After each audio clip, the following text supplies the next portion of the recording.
여러분 안녕하세요. 반갑습니다. 이 시간에는요. 심리검사 윤리적 문제 한번 볼 거예요.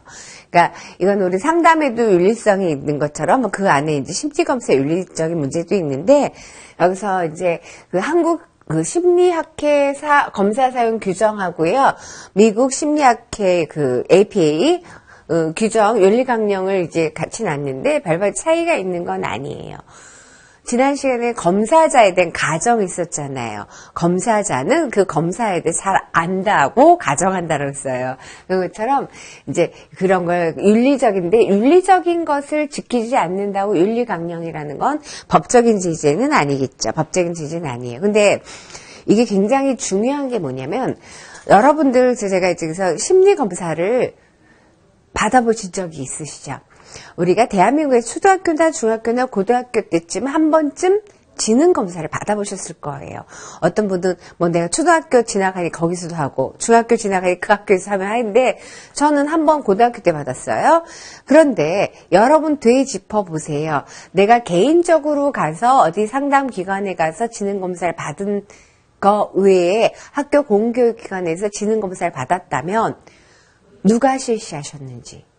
물론 요새는 많은 심리 검사를 다루는 곳에서 검사하시는 선생님들이, 그러니까 검사자가 파견이 되는 경우가 많습니다. 근데 저는 옛날 사람이라 선생님 어떨지 모르지만 누가 했어요? 저는 담임 선생님께서 하셨어요. 그때 당시에는 많은 담임 선생님들께서 그냥 어떻게 해요?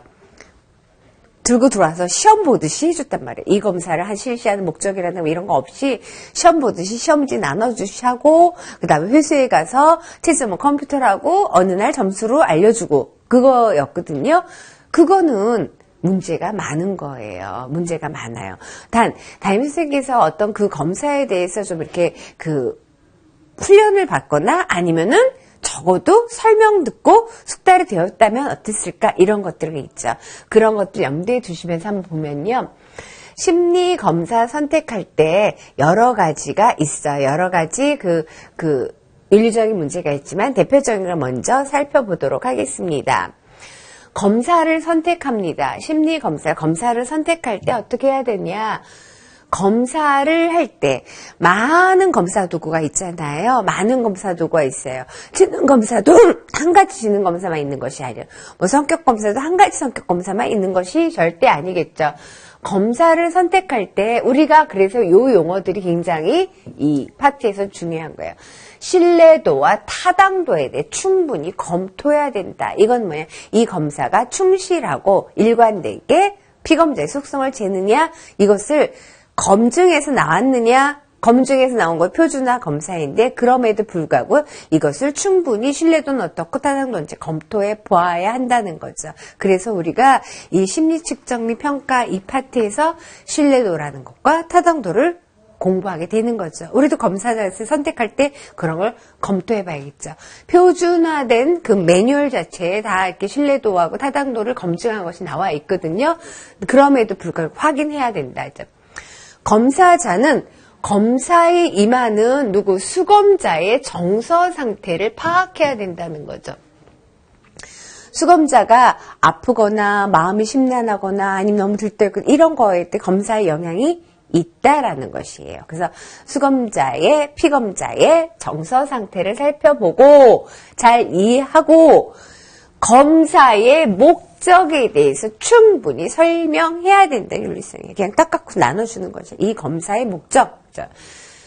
검사자는 앞서서 검사자의 가정에서 절차에 익숙하여야 하고 검사 요강에 제시된 매뉴얼에 되어 있는 표준화된 방식으로 실시해야 되고 가능하다면 외부의 어떤 방해가 없는 곳에서 안정된 분위기에서 검사를 실시하는 것이 바람직하다는 거죠. 검사 채점에서는 사용자는 전문적 자격을 갖고 경험을 갖춘 사람으로서 어떤 검사 매뉴얼에 지시 표준화된 채점 절차에서 주의 깊게 따라야 한다라는 것이에요. 자, 틀에 맞게끔. 검사자는 전문성이 있어야 되겠죠. 자신이 실시한 검사 결과에 대해서 책임, 능력, 갖고 있어야 되고요. 그 다음에 자신의 기술, 이런 한계를 알고 있어야 된다는 것. 숙련된 검사자가 해야 된다. 그리고 검사의 적절성에 대해서, 목적에 대해서 충분히 설명해 줘야 되지만 검사의 적절성에 대해서 피검자한테 충분히 설명하고, 그리고 여기 설명한 거에 동의를 받아야 된다는 거예요. 예를 들어서 우리 상담에서도 상담 방법 중에 이제 구조할 때 이런 걸 상담이 진행하는 틀을 이야기해주고 비밀보호 약속을 하죠. 비밀보호 약속을 하는데 비밀보호 예외사항을 또 이야기를 하죠. 그리고 내담자의 동의를 받는 것처럼 여기도 마찬가지. 이 검사는 비밀보호 해야 돼요. 비밀보호 하는데 여기서 이제 예외사항이 있을 때는 동의를 구해야 된다라는 것. 비밀 보장의 의무가 있다 하죠. 그러면 American Psychological Association, 미국 심리학회 APA는 윤리 강령, 그죠? 여기서는 이제 검사를 갖다 평가 기법이라고 표현을 했어요. 평가 기법. 검사 자체가 평가 기법인데 평가 기법이라고 표현을 했을 뿐이지 이게 심리 검사를 활용하는 방법이에요. 평가 기법. 그러니까 심리 검사를 다 하고 나서 뒤에서 평가하는 것만 얘기하는 것이 아니라 심리 검사 전체 그 과정을 갖다 평가 기법이라고 표현을 하고 있습니다. 심리학자는 평가 기법을 이용할 때 의뢰인, 수검자가 앞서서 그 기법의 목적, 본성을 수검자가 이해할 수 있는 언어로 충분히 설명받을 권리가 있다는 거예요. 만약에 이런 권리를 제한하려면은 설명하지 않고 바로 심리 검사하는 거에 대해 설명, 기타 자세한 설명이 필요 없다라고 생각하고 그러지 못할 경우에는 사전에 어떻게 해요? 동의를 문서로 받아야 된다고 윤리강령이에요. 그냥 실시하는 것이 아니라. 두 번째, 심리학자는 심리 검사나 혹은 다른 평가 기법을 개발하고 표준화할 때는 내 마음대로 하는 것이 아니라 검사를 개발하는 것은 상당히 어려운 일이라고 했어요. 그런데 어떤 방법에 따라 과학적인 절차를 따라야 된다는 거죠. 이 과학적인 절차를 따라야 된다니까. 기존에 이미 잘 되는 거. 그러니까는 앞서 선행 검사들의 그 방식을 갖다가 그대로 모사한다는 의미하고는 다르죠. 그런 거 이론적인 토대를 가지고 기존에 잘 확립된 방법에 의해서 실시한다. 이제. 그다음에 평가 결과를 보고할 때는 이거죠. 제가 검사는 검사라고 그랬어요. 절대적인 것이 아니라고 그랬죠. 검사는 검사인데 절대적인 게 아닙니다. 여러 가지 변수가 있다라고 그랬어요. 그때 평가 결과를 보고할 때는 평가 환경이 어땠느냐에 영향이 있을 수 있어요. 또 수검자를 위해서 규준이라는 게 우리가 이제 심리 이 파트 규준이 중요한데 규준은 개인의 위치를 보는 틀이에요. 이 틀이 잘못됐을 수도 있어요. 그래서 신뢰도나 타당도가 문제가 있을 수도 있어요. 그런 것을 지적해줘야 된다는 거죠. 절대적인 것이 아니다. 그러니까 심리 검사는 검사를 하는 것 자체보다 더 중요한 건 이런 부분들에 대해서 피검자 충분히 설명하고 이해하는 것이, 이해시키는 것이 정말 중요한 거예요. 오남용하지 않도록. 검사에 대해서 인식을 제대로 할 수 있도록. 그리고 평가 결과, 심리학자가 그걸 갖다가 함부로 잘못, 남용도 안 되고, 잘못 활용해다, 오용도 안 되게 해야 된다. 네 번째 보시면요, 이제 평가 결과가 시대에 뒤떨어진 것일 수 있음을 인식한다. 시대에 뒤떨어질 수 있다. 그래서 측정을 오용하지 않도록 하고, 심리학자는 채점과 서비스를 하죠. 채점과 서비스, 채점, 해석 서비스예요. 그런데 이렇게 해서 채점하고 나서 해석하는 과정에서 이 프로그램이 이거가 정말 타당한지 거기에 대한 증거를 갖고 있어야 되고 그리고 자동 해석 서비스도 전문가끼리 컨설팅으로 간주한다 그랬어요. 우리가 보면은 이 무료 검사하는 곳이 있어요. 무료 검사. 예를 들어서 뭐 국가에서 하는 뭐 청소년 대상으로 하는 우리가 청소년 검사 청소년 진로 성숙도 검사 같은 것도 무료로 할 수 있고요. 성인용 검사도 무료로 할 수 있는 검사가 있죠. 워크넷 같은 거 있어. 그러니까 청소년용도 이렇게 우리가 교육부에서 만든 사이트에서 검사할 수 있고요. 그러면은 거기서 어떻게 해요? 그냥 컴퓨터로 바로 채점해서 바로 내가 볼 수 있다는 장점이 있죠. 근데 부연 해석이 없죠. 컴퓨터로 되어 있기 때문에. 근데 그것도 역시 전문가끼리 컨설팅과 같은 것을 간주한다.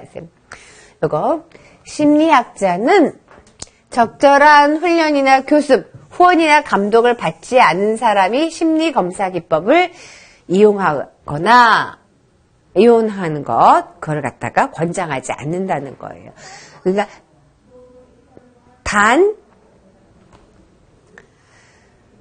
꼭 전공자가 해야 된다는 건 아니에요. 그것을 시행하기 위해서 수련을 받은 사람이 실시할 것을 권장한다라는 것입니다. 심리검사의 윤리성은 어렵진 않아요. 어렵지 않아요. 시험용으로는. 단 우리가 상담사가 돼서 할 때는 정말 이런 것을 숙지하고 제대로 실시할 수 있어야 되겠죠. 많이 그 상담사들이 많이 착각하는 게 검사를 갖고 틀에 맞춰서 절대적인 거라고 해석하시는 분들이 많아요. 그래서 너 무슨 형이니? 그럴 줄 알았으면 이런 식으로 해서는 안 되는 거 아시죠? 여담입니다. 그러면 심리검사 결과 해석 시 유의사항을 보게 되면요. 해석은 우리가 누구한테 주는 거예요? 내담자한테 하는 거예요. 나 잘난 하는 것이 아니라 내담자한테 해석을 하는 거예요. 그래서 해석할 때는 내담자가 어떠한 반응을 하고 있는지를 봐야 돼요. 제가 이렇게 다 이해하고 있는지 단계별로 잘 확인해야 하는 것이 중요하다 했어요. 해석 과정에 내담자가 당연히 적극적으로 관여하게 되겠죠. 그래서 검사자는 단지 내담자와 연관되어서만 의미가 있는 것이에요. 해석에 이렇게 점수를 분별하고 그런 협조적으로 노력하는 것이 좋은데 어떻게 단계별로 도식하면서 내담자가 잘 알아먹고 있는지, 그러니까 내담자가 이렇게 단계별로 검사를 했을 때 어떠한 반응을 하고 있는지 그것도 점검하는 것이 중요하다 했어요. 그러니까 우리가 예를 들어서 지금 뭐 객관적인 검사보다 투사 검사 같은 데는 이게 반응이 될 때 심리 검사는 자기 이해 증진이라고 그랬어요. 그런데 내가 극단적인 얘기를 하면 이렇게 했더니 굉장히 정신병리가 심하게 나왔다. 그러면 이걸 갖다 어머 그렇군요. 나 그럴 줄 알았어. 이렇게 되질 않잖아요. 그렇죠? 그러니까 내담자가 어떠한 반응을 하는지도 알아보는 거 굉장히 중요하다. 그러니까 해석할 때는 내담자의 반응을 파악하고 내가 하는 해석을 이해하고 있는지가 중요하다. 그러니까 그러려면 검사 결과에도 어떻게 누가 피검자가 이해하기 쉬운 용어 쓴다. 내담자가 이해할 수 있는 말, 도대체 알아먹지 못하는 전문적인 용어를 쓰는 것은 무식한 짓이다. 알아먹는 용어로 내담자가 이해하기 쉬운 용어로 언어로 사용해서 설명해 주어야 한다. 저는 이거 굉장히 중요하게 생각을 하는 부분이에요. 내담자의 점수 범위를 고려한다. 검사는 126, 150 이게 한 지점 이건 변한다면 변할 수 있다라는 거예요. 근데 이게 변하는 게 너무 요동치면 그 검사에서 조금 이렇게 의문을 갖게 되겠지만은 물론 한 사람의 결과가 그렇다고 해서 그 검사가 잘못된 건 아니에요. 그런데 검사는 오차라는 게 있어서 한 지점으로 126, 150 이렇게 한 지점으로 하는 것이 아니라 범위를 해석해야 된다. 띠로 해석해야 하는 것이 중요하다. 점수라는 건 정확치 않아요. 그러니까 내담자의 진점수에 걸쳐 있는 범위 내에서 점수가 나온다는 것을 명심하자 돼. 그러니까 우리가 진점수라는 것은 내가 갖고 있는 나의 점수. 예를 들어 지능이면 지능이고 뭐 수학시험은 수학시험이에요. 지능은 잘 와닿지 않는다면 수학시험을 설명하면 내가 다 알아. 그게 진점수예요. 근데 측정된 점수가 관찰 점수가 되겠죠? 나 다 알아. 나 알았는데 틀렸어요. 이러는 경험 있잖아요. 그거 틀린 거잖아요. 다 다 하는 게 내 100점이에요. 나 이거 다 하는 게 진점수. 근데 나는 관찰된 점수가 95점이에요. 그럼 진점수와 관찰점수 차이가 오차별량이 되는 거예요. 그러니까 근데 이제 진짜를 측정하지 못하니까. 근데 항상 진점수를 그대로 측정하기는 어려워요. 우리가 수학시험도 이런데 하물며 지능이라든 성격이라는 건 더 오차별량이 많이 있을 수가 있겠죠. 그래서 실시할 때마다 차이가 있을 수 있기 때문에 한 지점으로 해석하는 것이 아니라 내 점수가 나온다. 이 관찰 점수는 진점수의 범위 내에서 관찰 점수가 나온다는 거예요. 그러니까 예를 들어서 관찰 점수가 95다라고 하면은 진점수 90에서 100 사이에 이런 점수들이 나온다라고 하는, 그러니까 점수 범위로 해석하는 것이 맞다. 지능으로 보게 되면은 지능도 마찬가지로 내 지능이 135가 나왔다라면은 딱 135 이 지점으로 해석하는 것이 아니라 요 범위, 나의 진점수 범위 130에서 140 정도 사이에 이게 진점수라는 거예요. 이 범위 안에서 나의 관찰 점수가 나왔다. 이렇게 해석을 해야 된다는 거예요. 그러니까 몇 점이 중요한 게 아니라 어떤 수준이다. 이것이 중요하다. 그래서 상담자는 한 지점으로 관찰된 점수 그 지점으로 해석하는 것이 아니라 범위로 생각해야 된다. 상담사는, 심리검사자는 중립적인 사람이어야 돼요. 이 검사 자체를 갖다가 오용해도 안 되지만 검사 결과에 대해서 판단도 중립적으로 해야 된다는 거죠. 그래서 검사 결과에 중립적 입장을 취하고 내담자를 평가하는 주관적 판단하면 안 돼요. 내담자는 검사를 받으면서 상담자의 판단을 들어오는 거 아니에요. 당연히 무비판적인 태도도 가져야 돼요. 그러니까 중립적인 거. 이거 뭐냐. 이 검사 결과에 대해 중립적이라는 건 뭐냐면은, 예를 들어서 제가 135라는 IQ로 얘기를 할게요. 135라는 IQ는 어마어마하게 좋은 IQ예요.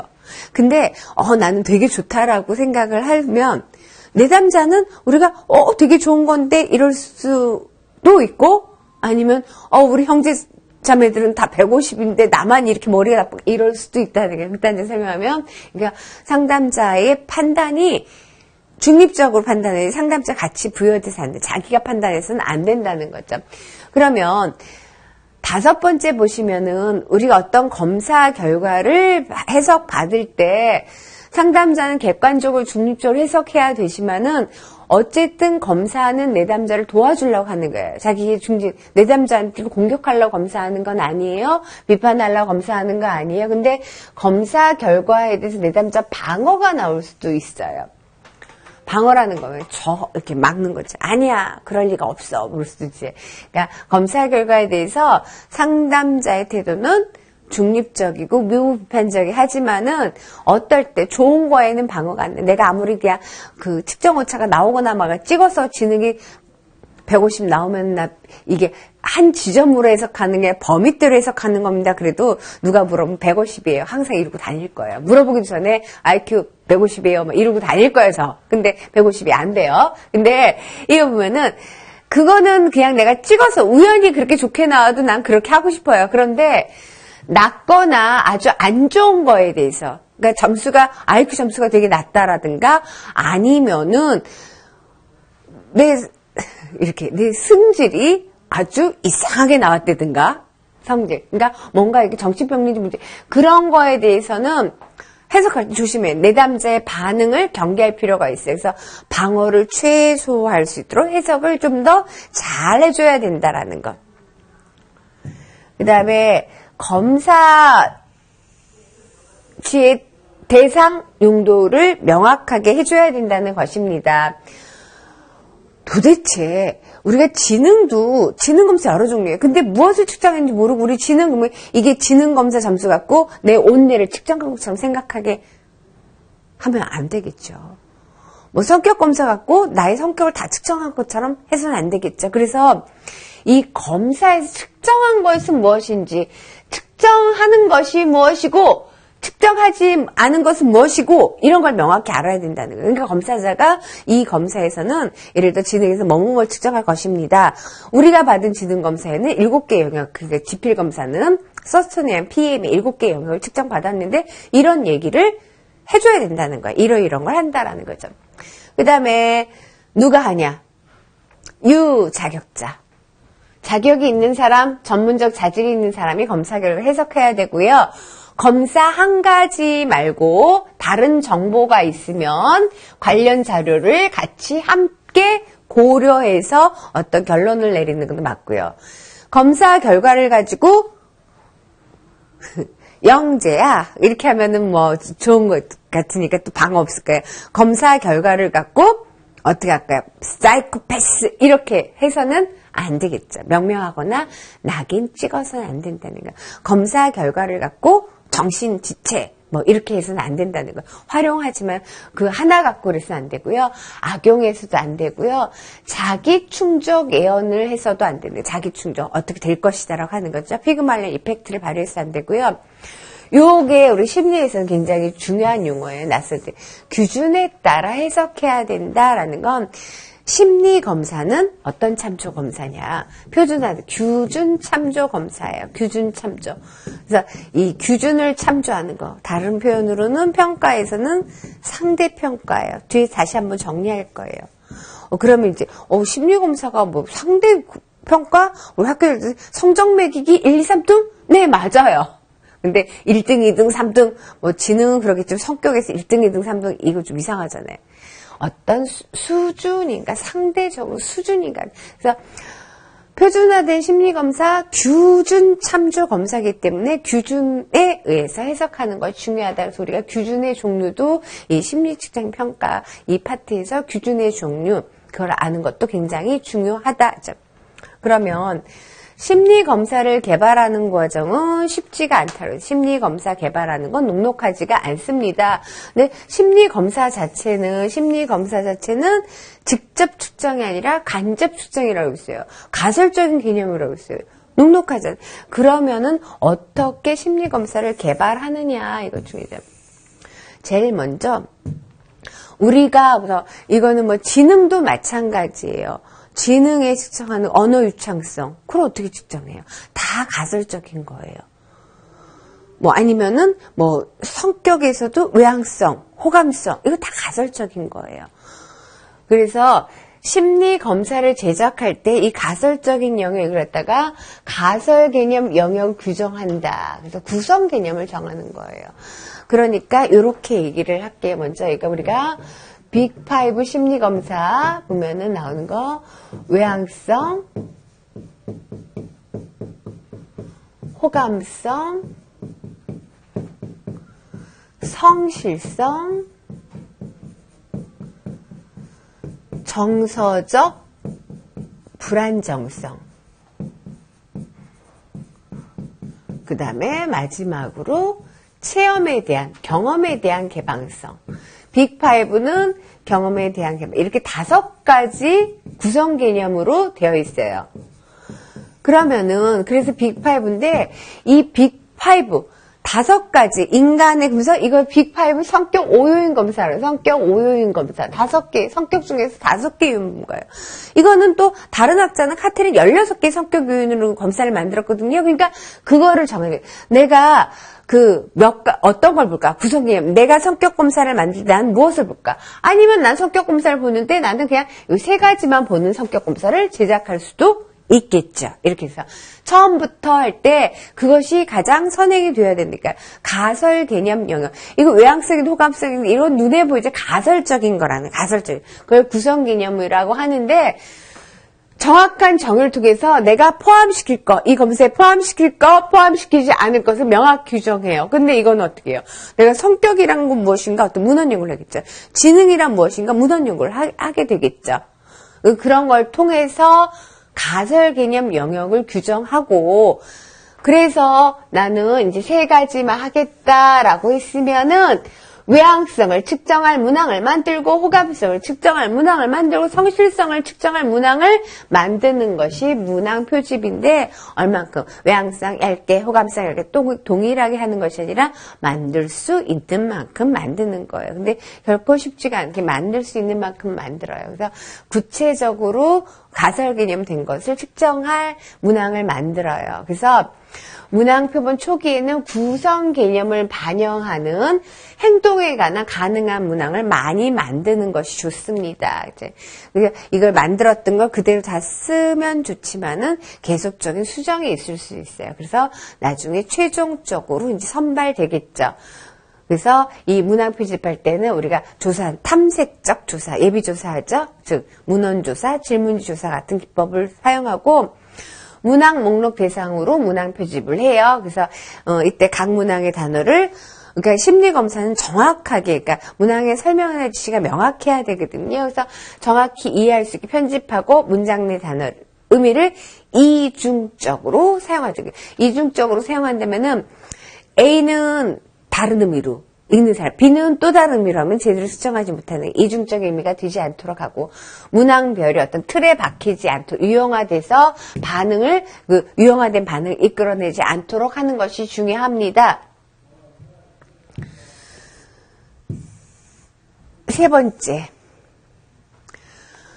심리검사 만들 때 이제 문항을 만들었어요. 근데 이 문항을 그대로 쓰면 좋지만 그 몰래 검증을 해야 되죠. 그래서 검증을 해야 돼서 그거 자체는 뭐냐면은 사전 검사하는 거예요. 미리 한번 100여 명 정도에게 이걸 한번 맛보기 시키는 거예요. 어떤가? 너무 어려운 것 많은지, 너무 쉬운 것 많은지, 제대로 의미 전달이 안 되는 거 있는지. 그래서 사전 검사해서 거기서 데이터를 수집합니다. 그래서 문항 편집을 통해서 확정된 문항에서 프리 테스트 해봅니다. 그래서 여기에서 사람들의 반응이 뭐 치우쳤든가 아니면은 제대로 서로 의미 전달이 이중적으로 되어 있다든가 이러면은 이제 수정하겠는 것이 뭐냐? 검사 도구를 세련화 시키는 거예요. 문항 전체 점수 상관관계 보거나 내적으로 잘 일치된지, 너무 짠 것만 많은지, 너무 매운 것만 많은지, 우리가 이렇게 상체를 때 어떻게 너무 매운 것만 많으면 어떻게 해요? 조금 안 매운 것도 같이 하잖아요. 너무 음식이 빨간 것만 있으면 어떻게 해요? 좀 초록색도 같이 껴다리가 하잖아요. 그런 거죠. 근데 그것이 빨갛다고 무조건 엉뚱한 게 아니라 잘 어우러지게 하잖아요. 음식 차릴 때 그런 것처럼 측정도구 문항 전체에 잘 어우러지게 잘 일치되는지 상관 있게끔 구성되는지 보고 나서 거기서 이제 선발된 문항 갖고 이제 표준화시켜서 본 검사하는 거예요. 문항을 넣고 빼고 수정하고 그래서 어떤 요건을 충족시키는 문항을 구성한 후 이제 표집을 통해서 본 검사할 때 어떤 표본을 통해서 표집을 통해서 표본을 통해서 모집단에서 표본을 추출해서 이제 좀 더 많은 사람으로부터 이제 자료를 얻어내면 그 다음에 해야 될 게 또 다른 표본을 통해서 검사가 얼마만큼 일관되게 안정되게 충실하게 측정됐는지 신뢰도와 타당도를 평가하게 됩니다. 신뢰도, 타당도. 그래서 신뢰도, 타당도를 평가하죠. 그래서 어느 정도 새로운 사람들에게 이제 실시를 해보는 거예요. 그래서 신뢰도, 타당도 평가하면 그 다음에 심리검사는 무슨 참조?